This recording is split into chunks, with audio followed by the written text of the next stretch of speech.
खातून है, उसने रिश्ता ऐप पे अपनी प्रोफाइल अपलोड की है, लड़के के साथ मामला तय हो गए हैं, बाप है नहीं, भाई जेल में, अब वो निकाह कैसे करे? लड़की भाई की इजाज़त ले ले जेल में, भाई की जेल में इजाज़त ले ले। मतलब देखें, प्रेजेंट होना भाई का जरूरी नहीं है, जेल में इजाज़त ले लेगा। अच्छा, अब एक और इंटरनेट पे बड़ी लड़ाई जो है वो चल रही है और बड़ी वायरल हुई है, मुझे ये बताएं इस लड़ाई में वैसे मैं गधे के साथ हूँ।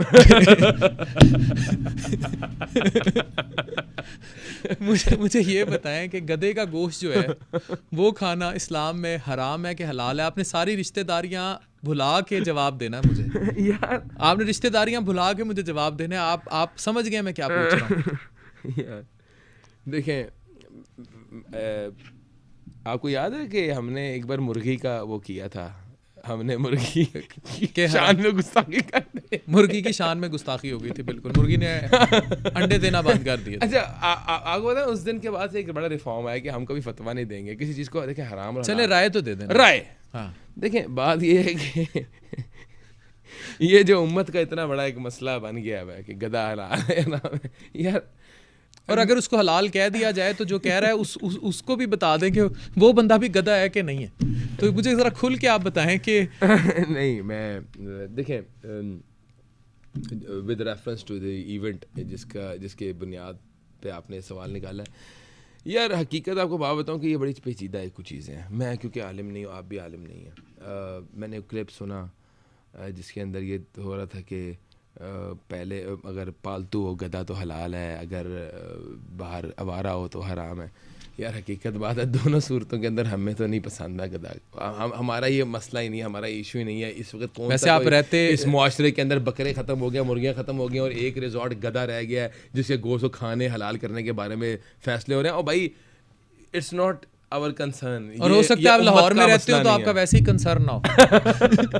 अगर आप लाहौर में रहते हैं तो हो सकता है आपसे ये जो मैं तो अभी पॉडकास्ट में इतने कैमरे लगा के आपसे सवाल कर रहा हूँ कि हलाल है कि हराम है, हो सकता है पूछने की नौबत ना आए। वैसे मेरा पता है क्या ख्याल है कि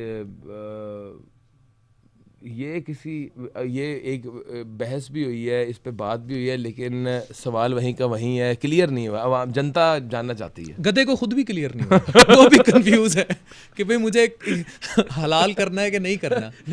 गधा खिला रहे हैं पाकिस्तान में, लेकिन गधा भी कंफ्यूजन का शिकार है। यार मैं इसलिए समझता हूँ कि एक बंदे से मेरी बात हो रही थी, वो कहता है कि डॉक्टर साहब गधा नहीं अब बिक रहा, अब नहीं गधा, क्योंकि कहते हैं गधा इतना महंगा हो गया कि वो बकरे से महंगा पड़ रहा है, तो अब गधा जो है ना नहीं खाएगा। फिर आपने भी जवाब तो वही दिया है कि इस पूरी लड़ाई में हम गधे के साथ हैं।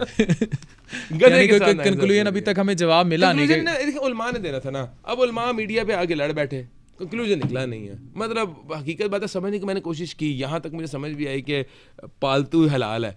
अब वो पालतू इस ज़माने में भी हलाल है, पहले ज़माने में हलाल था, ये कुछ समझ नहीं आ रही। लेकिन अगर हलाल है नहीं है तो अवर प्रेफरेंस इज ऑलवेज दुम्बा। गधे को ना बड़ी I will always stand with दुम्बा। हां दुम्बा। वेस्ट में ना गधे को बड़ी वैल्यू दी गई है, बड़ा अक्लमंद जानवर है। ये हमने गधे को गधा बना दिया और अब हमने उसके हराम हलाल पे भी। मैं ये सोच रहा हूँ कि जो मौजूदा रमज़ान ट्रांसमिशंस चल रही हैं, अगर गधा ये बैठ के देखता होगा तो क्या सोचता होगा? गधा हंसता होगा। यार मैं आपको बात बताऊँ, कल मुझे बड़ा अफसोस हुआ। मैंने ना मतलब अल्लाह का बड़ा एहसान है कि हमने तो अमली तौर पे ना एक रमज़ान को मौसर बनाने के लिए, रमज़ान के अंदर एक दीन का या अल्लाह ताला का कलाम लोगों तक पहुंचाने की कोशिश की है। अल्लाह ताला कबूल करने वाला है। उसमें हमारे साथियों का बड़ा किरदार है, आप जैसे भाइयों का।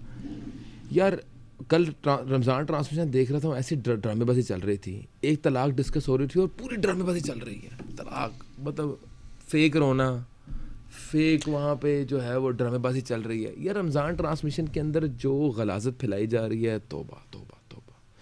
किसी को वो नज़र नहीं आ रही, कोई इस पे बात करना पसंद नहीं कर रहा है कि मीडिया टीवी चैनल्स के ऊपर बैठ के क्या टीआरपी इसका चक्कर है ना यार। और स्क्रिप्टेड टीआरपी यार टीआरपी क्या अच्छे कंटेंट पे नहीं आ सकती? टीआरपी अच्छे कंटेंट पे भी तो आ सकती है ना। ज़रूरी है कि आपने ये गंद गलाजत मचानी है इतने मुकद्दस महीने में? मैं समझता हूँ कि इसमें ना पैमरा को एक्शन लेना चाहिए और गवर्नमेंट को एसओपीज डिफाइन करनी चाहिए रमज़ान के हवाले से। अगर देखें मैं वही बात कर रहा हूँ कि रमज़ान ट्रांसमिशन को भी असल में जो प्रॉब्लम है वो व्यूज़ का प्रॉब्लम है कि जितना कल्ट दिखाया जाएगा उतना व्यूज़, मसला सारा रोटी का है। अब दीन कहीं रह नहीं गया बीच में। जैसे अब आप तरावी दिखा रहे हैं। अब दूसरी तरफ अगर हम पैरेलल देखें वो रमज़ान ट्रांसमिशन है तो सवाल उठा दिया जाता है कि तरावी क्यों दिखाई जा रही है और दूसरी तरफ क्या किया जा रहा है उस पर कोई सवाल नहीं कर रहा। पिछले चंद घंटों में माशरती तौर के ऊपर मैं समझता हूँ कि हम इतना अखलाकी तौर पे गिर चुके हैं कि हमने बुराई ऐसे अडॉप्ट कर लिया कि अब हमें अच्छाई अडॉप्ट करने में मसला आ रहा है, हमें अच्छाई हजम करते हुए मसला आ रहा है, हम अच्छाई नहीं देख सकते, हम अच्छाई को अब्जॉर्ब भी नहीं कर पा रहे ना। व्यूज़ भी तो ये पब्लिक दे रही है ना। हाँ, व्यूज़ भी तो तो मैं क्या बात कर रहा हूँ, वही तो कह रहा हूँ ना कि हम इतना ज़्यादा हमने अडॉप्ट कर लिया है या अडेप्टेशन हो गई है ना, हम बुराई के इतने यूज टू हो गए हैं कि हमें नाच गाना भी नज़र नहीं आ रहा, हमें फाशी भी नज़र नहीं आ रही, हमें औरतें नाचती हुई नज़र नहीं आ रही रमज़ान के अंदर, हमें टीवी के अंदर ड्रामेबाजी भी नज़र नहीं आ रही, लेकिन इस हद तक हम गिर चुके हैं कि हमें तरावी जो है ना वो अजीब लग रही है। अब ये आप ये देखें ना, ये प्रैक्टिकल मिसाल है इस माशरे की। आप यहाँ से आप इस माशरे का माइंडसेट का अंदाज़ा लगाएं कि इस माशरे का माइंडसेट किस लेवल पे जा चुका है कि एक माशरे के अंदर रमज़ान का महीना है, रहमतों का महीना है, अल्लाह ताला ने कहा है कि यार इस महीने के अंदर अपनी मेरी रहमतों को समेटो, मग़फ़िरत हासिल करो, गुनाहों की तौबा करो।